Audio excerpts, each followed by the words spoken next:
April 12th, 1945. Near the Elbe River outside Magdeburg, the sky was busted open with smoke and fire. Shells boomed in the distance like angry giants stomping around. In the middle of all that chaos, a German woman held her baby tight like her life depended on it. Because it kinda did. When an American officer reached toward the child, she flipped out, full panic. She screamed, "You will not take my baby," like the whole world was trying to rob her blind. Her voice cut through the noise like a knife. Soldiers froze. Mud splashed under my boots. The baby wheezed, barely making a sound, like it was running on empty. To her, every uniform meant bad news. Loss, death, people taken and never coming back. But to the Americans, that baby looked real bad. Blue lips, weak breathing, like it was about to tap out. This ain't a story about some big shot general pushing pieces on a map. This is about one regular officer stuck in a no-win spot, having to make a call that felt straight up cruel. A choice where doing the right thing looked like doing the worst thing. Years later, soldiers still said they heard that scream in their sleep. It came back when things got quiet, when life slowed down, a mother reaching forward, soldiers holding her back, and a tiny baby being carried off into the unknown, while the war kept grinding on like it didn't care at all. By spring 1945, Germany was cooked, totally falling apart. On March 7th, 1945, U.S. troops grabbed the bridge at Remagen, busting straight across the Rhine like, "Yeah, we're coming through." From there, Allied forces just kept rolling east. General Eisenhower said it straight. The German is beaten and he knows it. And yeah, everybody knew. Soldiers were quitting. Cities were wrecked. Civilians were on the move, trying to dodge bombs, bullets, and both the Americans and the Soviets. Near the Elbe, around Magdeburg, roads were jammed with refugees. Old folks, moms, kids, no soldiers, just scared people dragging whatever junk they could carry. They were starving, sick, and scared out of their minds.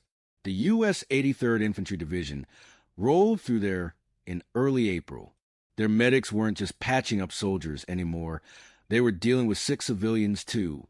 Typhus, diphtheria, dysentery, nasty stuff that spreads fast when people live in basements and woods. The woman in this story wasn't no fighter. She was just trying to survive. Her village near Stendal got wrecked in February. Her husband got drafted in '44 and never came back. Her baby was born during bombing raids in Berlin, November 1944. War was all that kid ever knew.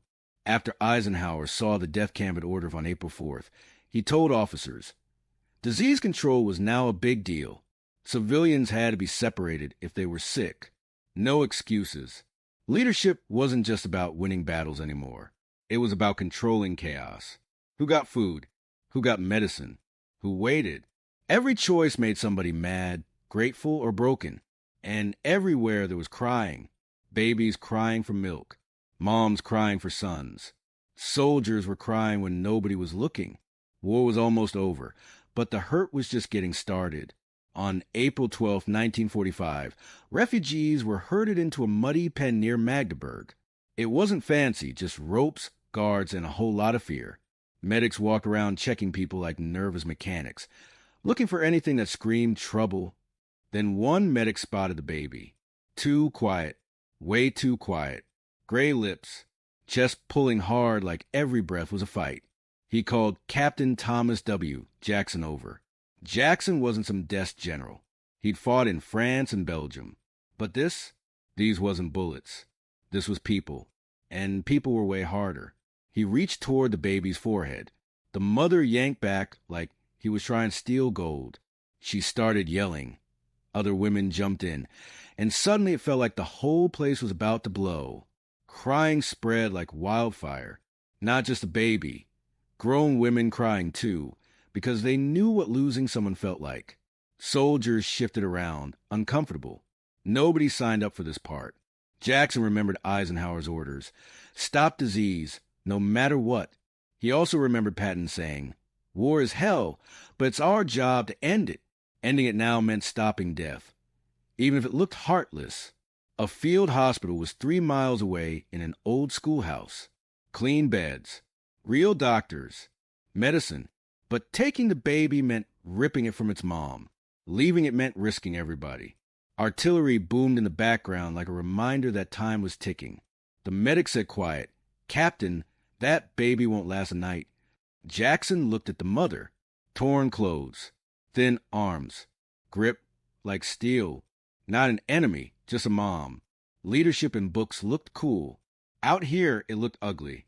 Muddy boots, crying people, a choice that would mess somebody up forever. Jackson raised his hand and gave the order. Soldiers stepped forward, and the mother screamed the words that would never leave him. "You are taking my baby." The soldiers moved slowly, real careful. One held the baby's shoulders, the other its legs. The mother tried to rush them, but got held back. Her scream went straight through everyone like ice water. Jackson tried explaining through the interpreter. "Your baby is sick. I need a doctor." But all she heard was, "Gone."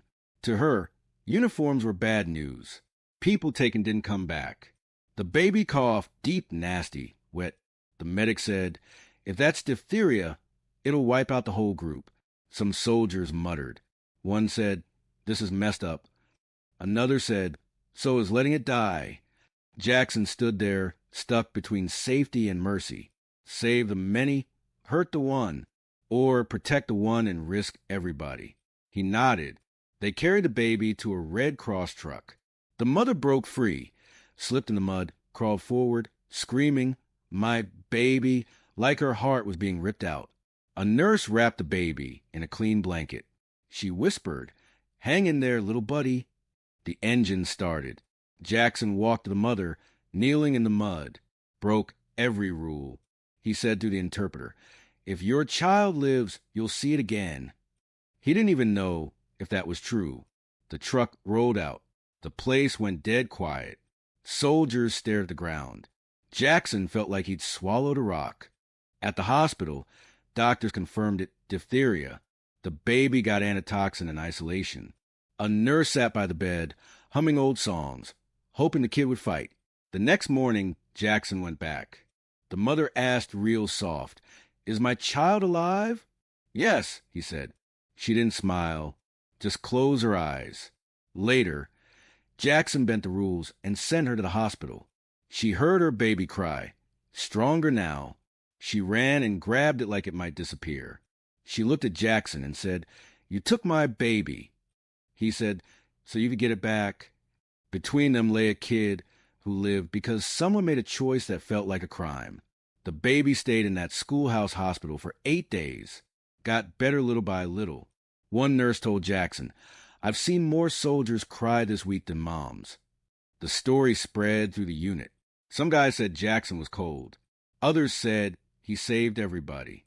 No records wrote the mother's name. History just wrote numbers. On April 20th, 1945, she and the baby went to a displaced persons camp near Salzwedel. She got clean clothes, extra food, still held that baby like the world was trying to steal it. Jackson crossed the Elbe days later. April 25th, Americans met the Soviets at Torgau. Big celebration. Handshakes. Photos. Jackson didn't feel like celebrating. All he heard was, "You are taking my baby." In May, Germany surrendered. Some soldiers went home with medals. Jackson went home with a memory. Years later, he wrote to a medic asking about the baby. The answer came back. The child lived, went home with its mother. No pictures, no statue, just a scream that turned into breathing. The war ended loudly. This moment ended quietly, but it stayed. Jackson once said, "I don't remember the battles. I remember a mother in the mud and a baby I had to steal." That was his war. This story never made the history books, but it shows what real leadership looked like when the war was winding down. It wasn't speeches. It wasn't a medal. It was picking between two bad choices and hoping one hurt less. That mother stood for millions who never wore uniforms but still fought every day just to live. Jackson stood for officers who made calls that didn't win fame, just sleepless nights. Eisenhower said, "The things I saw beggar description. Add this to the list. A mom in the mud, a baby taken to be saved. Victory is loud. Grief is quiet. Risk and safety. fear and courage, cruelty and mercy. They stand side by side in real life. History remembers who won. It forgets what it costs inside people. Somewhere, a kid once saved by being taken grew up. They might never know Jackson's name. But leadership doesn't need applause. Sometimes it just needs someone to choose life, even when it looks like theft.